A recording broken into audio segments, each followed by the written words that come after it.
فساد اعتکاف تو موقوف ہے روزے پر، ٹھیک ہے، اور ایک ہے مسجد سے باہر نکلنے پر. یہ دو مین چیزیں ہیں. روزہ کسی لحاظ سے فاسد ہو گیا، چاہے کسی عذر کے سبب، اعتکاف بھی فاسد ہو جائے گا.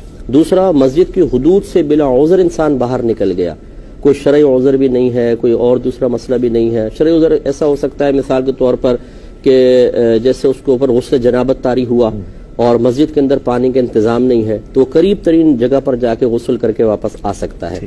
یا وہاں پر جمعہ نہیں ہوتا اس مسجد کے اندر، تو جمعہ پڑھنے کے لیے جا سکتا ہے، پھر فوراً واپس آ جائے. اگر وہ بغیر کسی عذر کے باہر نکلے گا تو پھر اعتکاف فاسد ہوگا. یہ دو صورتوں میں فساد ہے. اور مکروہ اعتکاف کی کراہت جو ہے وہ زیادہ تر تعلق رکھتی ہے مسجد کے اندر جو مکروہ معاملات ہیں ان کے ساتھ. مثلا بلند آواز سے قہقہ لگانا، دنیا کی باتیں کرنا، مسجد کو آلودہ کرنا، گندا کرنا، فضول اپنا وقت ضائع کرنا، یہ اس سے اعتکاف بھی فاسد ہوگا، وہ مکروہ ہوگا، جس طرح کہ مسجد کے اندر یہ مکروہات ہوتے ہیں. تو کوشش یہ ہونی چاہیے کہ جب انسان معتکف ہو تو مکمل طور پہ اللہ تبارک و تعالیٰ کی طرف متوجہ ہو، کسی بھی لحاظ سے ایسا ظاہر نہ ہو کہ اعتکاف کو ایک بوجھ سمجھ کر یا صرف ایک انجوائمنٹ کا ایک ذریعہ سمجھ کر وہ بیٹھا ہوا ہے.